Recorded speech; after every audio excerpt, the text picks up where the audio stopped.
Today we will learn 5 important topics from current affairs. These topics are from art and culture perspective. Okay. So the topics that we are going to understand today are: number one, education quality upgradation and inclusion program; number two, Eat Right India campaign; number three, denotified nomadic and semi-nomadic communities; number four, Transgender Persons Protection of Rights Act 2019; then number five, Rights of Persons with Disability Act 2016. These are the topics that we will learn today. So let us understand the first topic. The first topic is Education Quality Upgradation and Inclusion Program. In short, it is known as EQUIP. Okay. So why this particular topic was in news? Because Ministry of Human Resource Development, okay, now this name of this ministry has been changed to Ministry of Education. Okay. So Ministry of Human Resource and Development plans to launch an ambitious 1.5 lakh crore action plan, Education Quality Upgradation and Inclusion Program, which is in short known as EQUIP, to improve the quality and accessibility of higher education over the next 5 years, from 2019 to 2024. Let us learn about Education Quality Upgradation and Inclusion Program. Okay, so we will learn about this program, which is Education Quality Upgradation and Inclusion Program. In short, EQUIP. It is meant to bridge the gap between policy and implementation. Okay, what are the objectives of EQUIP program? To double the gross enrollment ratio in higher education, resolve the geographically skewed access to higher educational institutions, achieve globally acceptable quality standard across the country, position at least 20 Indian institutes among the top global institutions, promote research innovation ecosystem, substantially improve employability of the students, promote framework for internationalization, better accreditation system, use of education technology, governance reforms, and quantum increase in investment. Okay, so the Education Quality Upgradation and Inclusion Program is a program of the Ministry of Education. They want to upgrade the the quality of education in higher education level. Okay, so this is the program. So this program sets tries to set a standard for the next 5 years, from 2019 to 2025, and at the same time they want to position at least 20 Indian institutions among the top global institutions. Okay, now having understood the first topic, let us move to the next topic. This topic is Eat Right India campaign. Okay, so let us see why this particular topic, Eat Right India campaign, was in news. The Eat Right India campaign, with its new logo and tagline, Sahi Bhojan Behtar Jeevan. Okay, so this is a tagline for Eat Right India campaign, which is Sahi Bhojan Behtar Jeevan, was released by the Union Health Minister. Okay, let us understand about Eat Right India movement. The Eat Right movement was launched in 2018 by Food Safety and Standards Authority of India to improve public health in India and to combat negative nutritional trends to fight lifestyle diseases. It is a multi-sectoral effort with primary focus on daily intake of salt, sugar, fat, phasing out trans fats from diets, and promoting healthier food options. It is built on two broad pillars of eat healthy and eat safe. Okay, these are the two broad pillars. What are the broad pillars? Number one, eat healthy, eat safe. It brings together three ongoing initiatives of Food Safety and Standards Authority of India that target citizens. Okay, so these are the three initiatives that are brought under Eat Right India campaign. What are the initiatives? Number one, the Safe and Nutritious Food Initiative, okay, SNF initiative, focused on social and behavioral change around food safety and nutrition at home, school, workplace, and on the go. The Eat Healthy campaign, focused on daily intake of salt, sugar, fat, phasing out trans fats.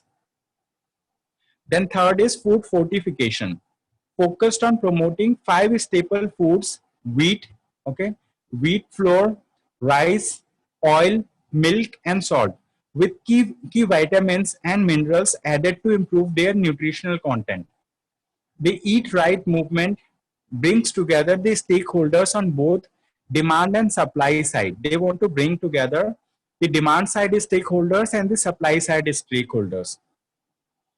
On the demand side, the Eat Right movement focuses on empowering citizens to make the right food choices.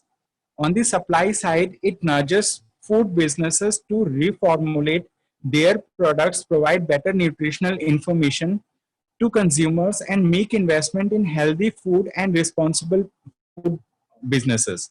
Okay, so let us understand about the Food Safety and Standards Authority of India. Okay, it is an autonomous body established under the Ministry of Health and Family Welfare.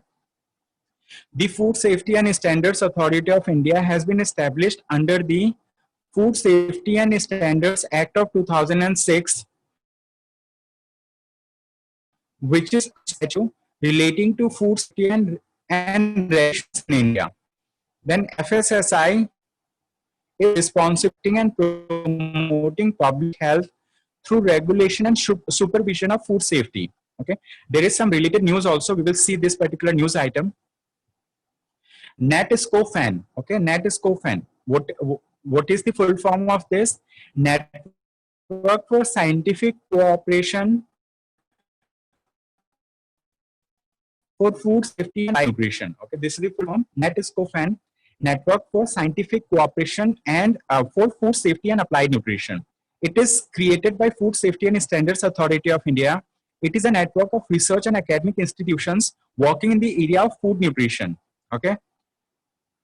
It comprises of 8 groups of institutions working in different areas via biological, chemical, nutrition and labeling, food of animal origin, food of plant origin, water and beverages, food testing, and safer and sustainable packaging. Okay, these are the 8 different groups of institutions, that are working together to make this NATSCOFAN happen. It would identify research gaps in respective areas and collect, and develop database on food safety issues for risk assessment activities. Okay, so this is all about this particular topic, which is Eat Right India campaign. Now let us move to the third topic for the day, which is denotified nomadic and semi-nomadic communities. We will understand about denotified nomadic and semi-nomadic communities. It was in news. That's why this topic becomes important. So why it was in news? With the implementation of the National Population Register, NPR, and National Register of Citizenship, okay, NRC, the denotified nomadic and semi-nomadic tribes of Madhya Pradesh, which comprises around 7 to 8% of the state's population, are in fear of losing citizenship. Okay, so that's why denotified nomadic and semi-nomadic communities were in news. So let us understand some details about denotified nomadic and semi-nomadic communities. Okay, so during the British colonial rule, if the local government had reason to believe that a gang or a tribe had addicted to systematic commission of non-bailable offences, then it was registered as criminal tribe under the Criminal Tribes Act of 1871. Then next came the Criminal Tribes Act, CTA, of 1924. Under this act, the local government may establish reformatory schools and separate criminal tribe children from their parents and guardians and place them in such schools. Okay. Then nomadic tribes and denotified tribes both are the ones that were regarded as criminal tribes under Criminal Tribes Act of 1871. Most denotified tribes are spread across the scheduled castes, scheduled tribes, and other backward classes categories. After the Anant Sayanam Iyengar Committee, okay, so this is a committee which is named as Anantha Sayanam Iyengar Committee, gave a comprehensive report on how Criminal Tribes Act worked throughout India. The the Criminal Tribes Act was repealed in August 1949 and formed criminal tribes, okay, and former criminal tribes were denotified in 1952 when the act was replaced with the Habitual Offenders Act of 1952 of the Government of India. Okay, so with Ananthasayanam Iyengar Committee report, the Government of India has repealed the Criminal Tribes Act of 1949 and they denotified them, and then the government has created a new act which is known as Habitual Offenders Act of 1952 of the Government of India. In 2002, Justice Venkat Chelia Commission recommended for strengthening the programs for economic and educational development of denotified tribes. It also recommended constituting a separate commission to look into the needs and grievances of the denotified tribes. Consequently, the National Commission for Denotified Nomadic and Semi-Nomadic Tribes were constituted in 2005 under the chairmanship of Balkrishna Shidke Renke, okay, Balkrishna Shidke Renke, to study the socio-economic conditions of these groups. Another National Commission for Denotified and Semi-Nomadic Tribes, chaired by Bhikkhu Ramji Aidet, was constituted in 2015 for a 3-year period. It submitted its report via Voice of the Denotified Nomadic and Semi-Nomadic Tribes in 2018. Okay. In consonance with the recommendation of the IDET Commission, the Union Cabinet has approved a permanent Development and Welfare Board under the Societies Registration Act of 1860 under the aegis of Ministry of Social Justice and Empowerment. Okay. So various challenges faced by the denotified tribes include social discrimination, economic hardships, declining populations, lack of census data, large-scale exclusions, etc. Okay, so these are the things related to denotified nomadic and semi-nomadic communities. Now, if we see this particular topic once again, so recently the government has mooted the idea that it is going to implement NPR and NRC throughout India. Now, some denotified nomadic and semi-nomadic tribes stay in the state of Madhya Pradesh. They constitute around 7 to 8% of the state's population, and they are in fear of losing citizenship. So that's why denotified nomadic and semi-nomadic communities were in news. Okay. So this particular, there was an act which is known as Criminal Tribes Act of 1871. So this is pre-independence era act that was in place. Okay. So like British government has, included this, they have created this act to segregate people who were addicted to systematic commission of non-bailable offenses. Okay. Then later they had come up with the Criminal Tribes Act of 1924. Under this particular act, the children of habitual offenders could be sent to some other schools. Okay, they were known as reformatory schools. Okay, and they were made, made to stay separate apart from normal citizens. But the thing is, recently the government of India has constituted few commissions. One of the commission is Ananthasayanam Iyengar Committee. Okay, it has given its report. On the basis of this report, the government of India has actually, repealed the this Criminal Tribes Act of 1871, and in its place they have created Habitual Offenders Act 1952 of the government of India. Then Justice Venkat Chelia Commission had also recommended. Okay, on that recommendation, government has taken few further steps. Okay, so what are the commissions? If you talk about the names of the commissions that were associated with denotified nomadic and semi-nomadic communities, they are Ananthasayanam Iyengar Committee, Justice Venkat Chelia Commission, then Balkrishna Shidke Renke Commission. Okay, then we have Bhikkhu Ramji Aidet Commission. So these are the commissions. Okay, if we number them, then this is the number 1 commission. This is like number 2 commission. Okay, then this is Balkrishna Shidke Iyer. This is number 3 commission. Then Bhikkhu Ramji Aidet, it is number 4 commission. Okay, so these were the commissions that are associated with denotified nomadic and semi-nomadic communities. Okay, having understood the third topic, let us move to the fourth topic for the day, which is related to Transgender Persons Protection of Rights Act 2019. Okay, so this is an important topic. It has been in news in 2019. Okay, so that's why let us understand about it. Why it was in news. The Transgender Persons Protection of Rights Bill was recently passed in the Parliament.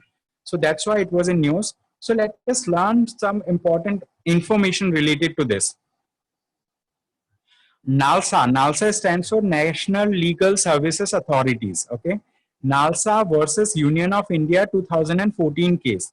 It gives framework given by the Supreme Court regarding transgenders' right. Okay, so the Supreme Court of India has given some guidelines. Okay, some guidelines or framework related to rights of the transgender persons. So what are the rights? The right to choose one's gender is part of the right to life and life with dignity. Second thing is third gender to be included in all official documents and forms.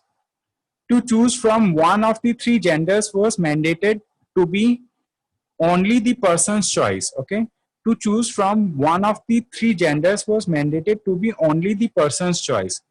It provided for avenues of reservation within the OBC quota to this marginalized section. It was suggested that the commission to protect rights of this community must be set up like the National Commission for SC or National Commission for Scheduled Tribes. Okay, so let us understand about key provisions of this particular act. Okay, what is the act? Once again, Transgender Persons Protection of Rights Act 2019. So we will understand key provisions of this particular act. Okay, now if we talk about definition of transgender person, we will see about definition of transgender person. We will look into the prohibition against discrimination. We will see recognition of identity. We will see offenses and penalties. We will look into National Council for Transgender Persons. Okay, we will see the welfare measures by the government. These are the important heads under which we are going to understand this topic, key provisions. Okay, so I'll be highlighting also meanwhile while I cover the topic. Okay, I'll be highlighting so that like you don't face any difficulty in understanding which line I'm going through. Okay.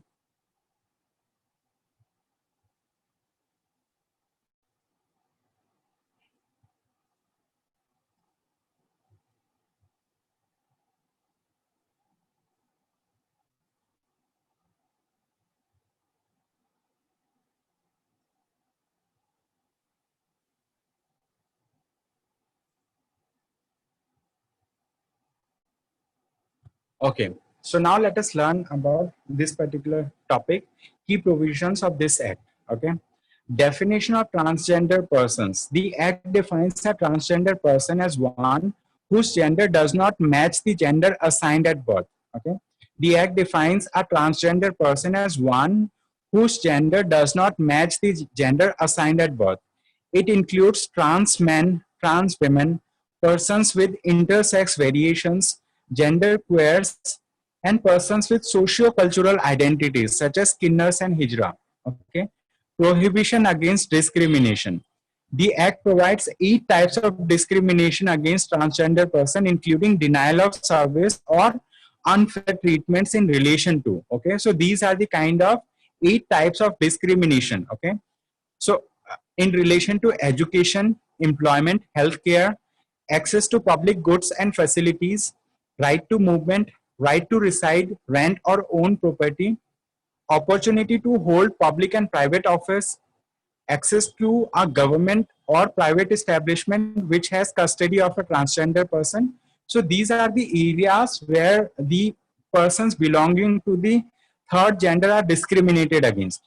So let us understand how their identity can be recognized. Okay, recognition of identity. It provides for the right to self-perceived gender identity. Okay, so this is a very important line over here.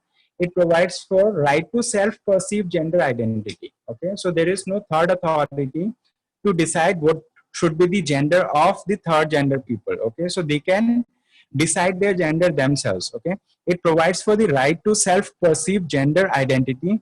A certificate of identity as a transgender person can be issued by the district magistrate. Okay, A revised certificate can also be obtained after sex reassignment surgery. Okay.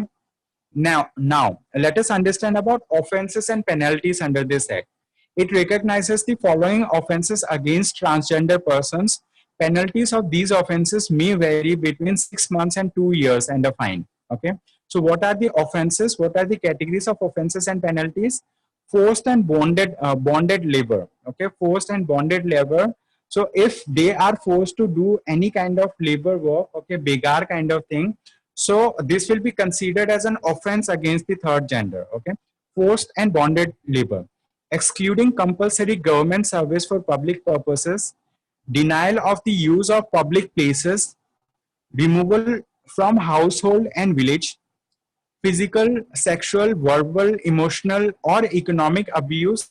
These are the kind of offenses that may happen against the transgender. Okay, they are once again forced or bonded labor, denial of the use of public places, removal from household and village, physical, sexual, verbal, emotional, or economic abuse.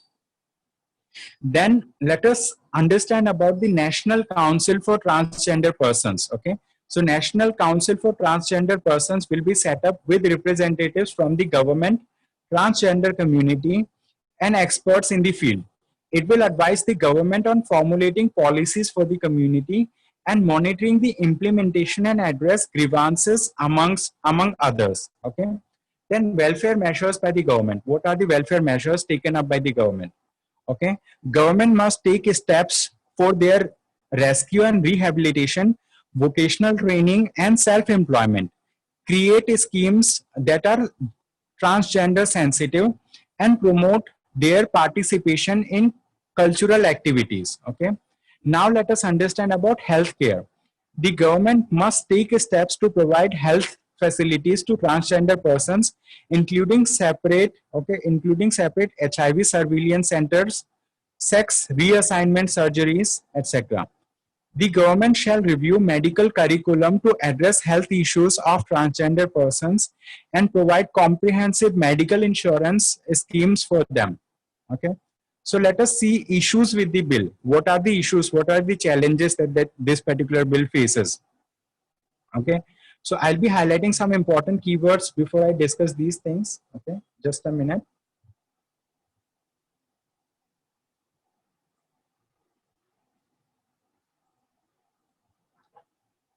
Okay. So just allow me a minute. I'll be right back.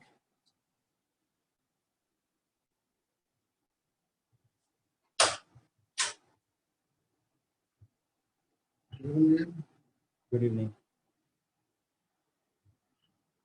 So now let us discuss about issues with the bill. What are the issues that this particular bill faces? Okay. So it has limited right to self-identification. Okay. Means like it is not like this right is not completely available to them. So this right is limited. Okay. Limited right to self-identification. The Act removes the provision for our district screening committee and leaves the power to issue the certificate with the district magistrate. Okay, this particular act removes the provision of district screening committee. Okay, and leaves the power to issue certificate with the district magistrate. Now there is no review mechanism. If a transgender person is denied a certificate of identity, the Act does not provide a mechanism for appeal or review of such decision of the district magistrate. It does not make provision for affirmative actions. Okay, it does not make provision for affirmative action in employment. Affirmative action, basically this terminology is used in the United States of America. In India, we know this particular term as reservation. Okay, so this particular act does not make provision for reservation in employment or education despite the Supreme Court mandate in the NALSA judgment. Okay, Supreme Court has given recently judgment in 2014 related to NALSA versus the Union of India. In that judgment, the Supreme Court has given some guidelines. So the thing is, this particular act does not adhere to the a framework that were given under that particular judgment by the Supreme Court of India. So in this respect, we will understand about the National Council for Transgender Persons. Okay, we will understand about it. So the NCT stands for National Council for Transgender Persons. So it is like, you know, the NCT will consist of the Union Minister for Social Justice. He will be the chairperson of this. Then the Minister of State for Social Justice, he will be the vice chairperson. Secretary of the Ministry of Social Justice, one representative from ministries including Health, Home Affairs and Human Resources Development. Then it will have some other members also, okay, who are going to be the other members. So they will be representatives of the Niti Aayog, the National Human Rights Commission, okay. The state government will also be represented here. Five members from the transgender community will also be there, okay. Then 5 experts from non-governmental organization will also be there. So these are the, you know, this is the composition of the National Council for Transgender Persons. So what we understood in this article, what we understood in the 4th article, here we have understood the Transgender Persons Protection of Rights Act of 2019.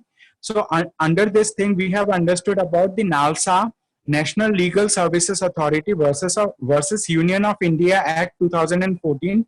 We have seen the framework given by the Supreme Court regarding the transgender rights, okay. So we have seen the key provisions under this particular act. We have seen like how the definition of transgender person will be there. We have seen the prohibition against discrimination. We have seen that 8 types of discrimination that is happening against them. We have seen about recognition of identity, okay. We have seen offenses and penalties, and we have seen National Council for Transgender Persons. We have understood about welfare measures by the government. Then we have understood healthcare, and we have seen the issues with the act also, okay.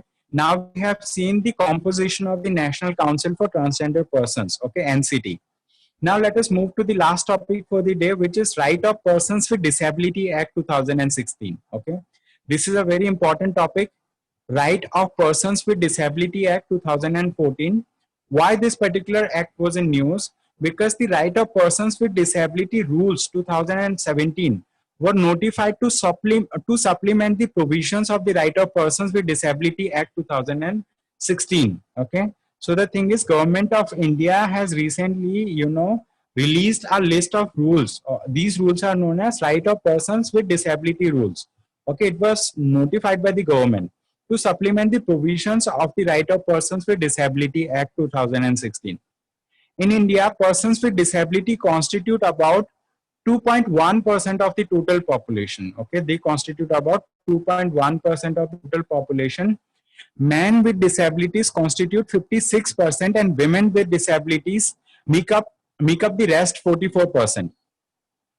Now if we talk about provisions of the act, okay, it replaces the Persons with Disabilities, Equal Opportunities, Protection of Rights and Full Participation Act 1995. This is a very important information, that it replaces, okay, this particular act, okay. I'll be highlighting this for you.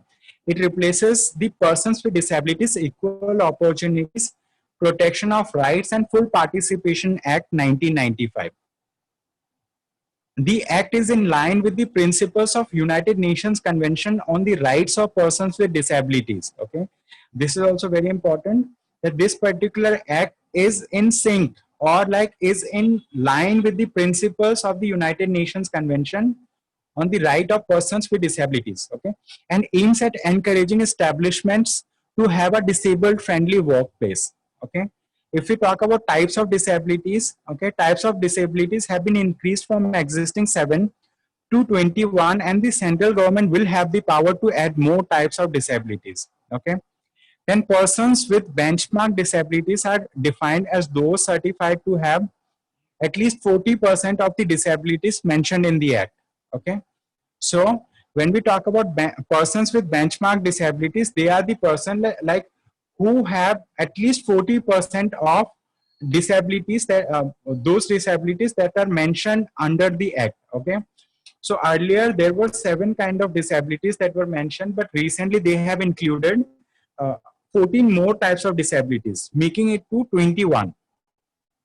Additional benefits, okay, additional benefits such as reservation in higher education, government jobs, reservation in allocation of land, poverty alleviation schemes have been provided for persons with benchmark disabilities, okay. every child with benchmark disability between the age group 6 and 18 years shall have the right to free education. Okay, so they are saying that every child with benchmark disability between the age group of 6 and 18 years shall have the right to free education. Okay, reservation in vacancies in government establishments has been increased from 3 to 4% for certain persons or class of persons with benchmark disability. It has now brought private establishments within its ambit. It is a very important, like information over here, that it has now brought the private establishments within its ambit. Okay, though it does not require private establishments to mandatorily appoint persons with disabilities, there are certain obligations imposed on private establishments under the Act. Now, broad-based central and state advisory groups or boards on disability are to be set up to serve as apex policy-making bodies at the central and state level. National and state fund will be created to provide financial support to the persons with disabilities. For strengthening the Prime Minister's Accessible India campaign, okay, which is also known as Sugamya Bharat Abhiyan. Okay, so in Hindi it is known as Sugamya Bharat Abhiyan. So, for strengthening the Prime Minister's Accessible India campaign, states has been given to ensure accessibility in public buildings, both government and private, in prescribed time frame. It provides for penalties for offences committed against the persons with disabilities and also violation of the provisions of the new law. Special courts will be designated in each district to handle cases concerning the violation of rights of persons with disabilities. Okay, so this is again a very important information over here. I'll be highlighting it for you. Okay, so there. Just a minute. Okay, so they are saying that special courts will be designated in each district to handle cases concerning violation of rights of the persons with disabilities. So related to this, I have included some more information like United Nations Convention on Rights of Persons with Disabilities. Okay, this is a very important information. Then Accessible India campaign, which is in Hindi known as Sugamya Bharat Abhiyan. Okay, then some related information is also there. National Disaster Management Guidelines on Disability Inclusion, Inclusive Disaster Risk Reduction. These are the important information. If the discussion gets terminated before I finish these topics, in that case, I'll be anyhow sharing the document. You can read, these topics from the document directly. Okay, just a minute. Let me see how much time is there. Okay. So the thing is, the discussion may get terminated anytime. If it gets terminated, I'll be sharing document. Okay, so we will not meet again today for current affairs. We will have some other sessions. So I'll be sharing the details. Okay, so let us understand about United Nations Convention of Right of on. Okay, it is not on, if I'm not wrong. Okay, on rights of persons with disabilities. Okay, so it entered into force in 2008. It is the first comprehensive human rights treaty of the 21st century and first legally binding instrument with comprehensive protection of the rights of persons with disabilities. Its guiding principles include respect for inherent dignity, non-discrimination, participation, and inclusion in society, equality of opportunity, accessibility, equality between men and women, and respect for rights of children with disabilities. Though the convention does not explicitly define disability, it recognizes that the notion of disability is not fixed and can alter depending on the prevailing environment and society to society. India has ratified this particular convention. It is a very important information that India has ratified this particular United Nations Convention on the right, on the rights of persons with disability. Okay, so this is important thing. So you should be just learning this one. Let us see about Accessible India campaign. Okay, in Hindi or in Sanskrit, it is known as Sugamya Bharat Abhiyan. It is a nationwide flagship campaign for universal accessibility, enabling persons with disabilities. Okay, it is launched by the Department of Empowerment of Persons with Disabilities, okay, DEPWD, okay, Department of Empowerment of Persons with Disabilities, Ministry of Social Justice and Empowerment, okay. It has three important components. What are the three important components? Number one, build environment accessibility. Number two, transportation system accessibility. And number three is information and communication ecosystem accessibility. These are the three important components of Sugamya Bharat Abhiyan. What are these components? Build environment accessibility, transportation system accessibility, information and communication ecosystem accessibility. Okay, these are the things. Now let us understand about the related news, which is National Disaster Management Guidelines on Disability Inclusive Disaster Risk Reduction. Okay, so recently the Ministry of Home Affairs released National Disaster Management Guidelines on Disability Inclusive Disaster Risk Reduction. Okay, then disability inclusive disaster risk reduction strives to reduce the impact of disasters on affected communities by mitigating and reducing risk. These guidelines provide practical directions to support implementation mechanism of DIDRR, which stands for Disaster Management Guidelines on Disability Inclusive Disaster Risk Reduction. Okay, disability inclusive disaster risk reduction based on established and nationally accepted norms and practices, so that all stakeholders will implement and carry forward the process. Some of the guidelines under this DIDRR, okay, are: center should conduct